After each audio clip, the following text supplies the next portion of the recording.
Welcome to Tale Tree, where stories bloom with wonder, imagination, and joy. Get ready to step into the magical world of Little Krishna Tales, a special storytelling journey made just for children and families. Together, we'll travel to the colorful villages of Gokul and Vrindavan, where butter disappeared from pots, little feet ran through green fields, flutes filled the air with music, and miracles happened in the most unexpected ways. Krishna was not just brave and wise, he was playful, kind, mischievous, loving, and full of laughter, just like every child listening today. So cuddle up, little listeners, and let today's little Krishna tale begin. Today's story is The Kingdom Waiting for Hope. Welcome to Tale Tree's Tales of Little Krishna. Long ago, in the ancient land of Bharat, there stood a beautiful kingdom called Mathura. Its streets were filled with music, its markets sparkled with color, and people lived happily under the rule of the noble king Ugrasena. But far above the clouds, destiny was already preparing something magical. A little child was soon going to be born. A child who could bring joy, courage, love, and hope to the world. This is the story of how it all began. In the royal palace of Mathura lived Prince Kamsa, the son of King Ugrasena. Kamsa was known across kingdoms of his great strength and bravery. He could defeat mighty warriors in battle. He drove horses faster than the wind. And when he entered the royal court, everyone stepped aside respectfully.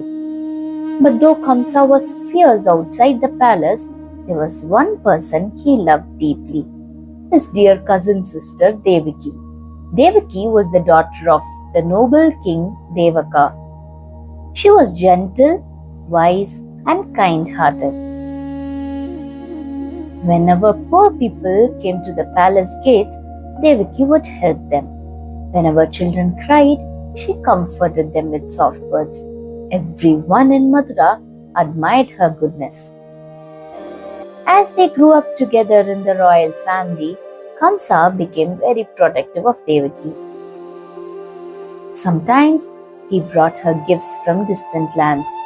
Sometimes he made the palace musicians play her favorite songs. And whenever anyone upset Devaki, Kamsa would become furious. "My sister must never be sad," he would say proudly. Years passed and soon King Devaka began searching for a worthy husband for Devaki. After many discussions among the royal families, he chose the wise and noble Vasudeva. Vasudeva belonged to the respected Yadava clan. He was calm, truthful, intelligent, and deeply respected by everyone who knew him. People often said, a warrior may win battles with strength, but Vasudeva wins hearts with wisdom.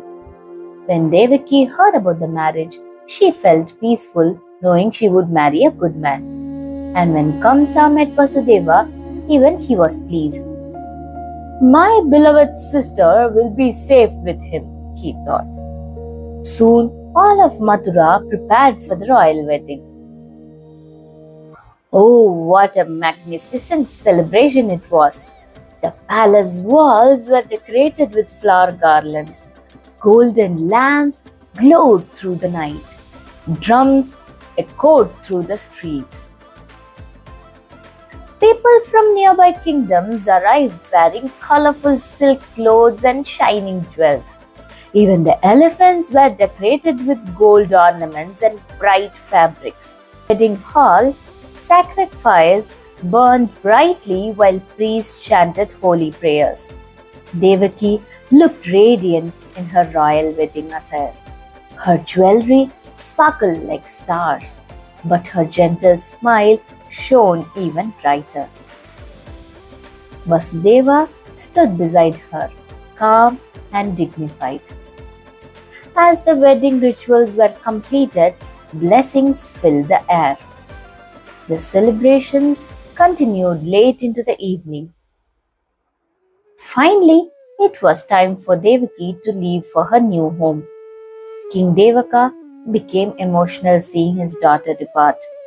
But no one was more emotional than Kamsa. He loved Devaki dearly and wanted to honor her by himself. I will drive the royal chariot, Kamsa announced proudly. The crowd gasped in surprise. A mighty prince driving the wedding chariot himself? But Kamsa did not care about royal pride that day. To him, Devaki was not just a princess, she was family.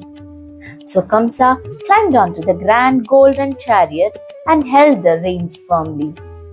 Inside the chariot sat Devaki and Vasudeva. The people showered flowers upon them as the horses began moving through the streets of Mathura. Music played joyfully. People waved happily. The evening sky glowed orange and gold. For few beautiful moments, everything seemed perfect. And then, suddenly, a powerful wind swept across the sky. Dark clouds gathered above the chariot. The horses became restless. The music stopped. And then a thunderous voice echoed from the heavens. Kamsa! The entire kingdom froze in fear. The voice boomed again. The eighth son born to Devaki shall one day destroy you. The earth seemed to tremble. People looked around in shock. The cheerful celebration vanished instantly. Kamsa's face turned pale. His hands shook. The eighth child? He whispered. Fear slowly filled his heart. Kamsa was brave against armies. He feared no warrior. But now he was terrified of a child not even born. His fear quickly turned into anger. In a sudden rage, Kamsa pulled out his sword. The crowd gasped loudly. Devaki looked at her brother in horror. Kamsa, she whispered softly, but fear had already changed him. If her child will destroy me, then Devaki must die now, he shouted. Poor Devaki began trembling. The people stood frozen in fear. But wise Vasudeva calmly stepped forward. "O mighty prince," he said gently, "please control your anger. Devaki has done nothing wrong." Kamsa's sword remained raised. Vasudeva continued wisely. "You fear Devaki's future child, not Devaki herself. I promise you this, every child born to us shall be brought before you." Kamsa paused. He knew Vasudeva never broke a promise. Slowly, Kamsa lowered his sword, but fear still poisoned his mind. "No," he said coolly. "I cannot trust fate." And so, instead of beginning a joyful married life, Devaki and Vasudeva were taken away to prison. The people of Mathura watched sadly. The loving prince they once admired was slowly becoming cruel. Fear had changed his heart. But inside the dark prison, Devaki and Vasudeva still prayed peacefully. From somewhere beyond the stars, a divine plan had already begun. And very soon, the world would welcome little Krishna. And that, little listeners, is how the kingdom of Mathura began waiting for hope. But what happens next? Will the mysterious prophecy come true?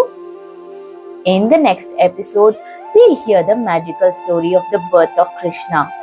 Until then, keep smiling, keep sharing kindness, and keep listening to Tale Tree. Fear and anger can change people, but truth, patience, and faith always guide the way.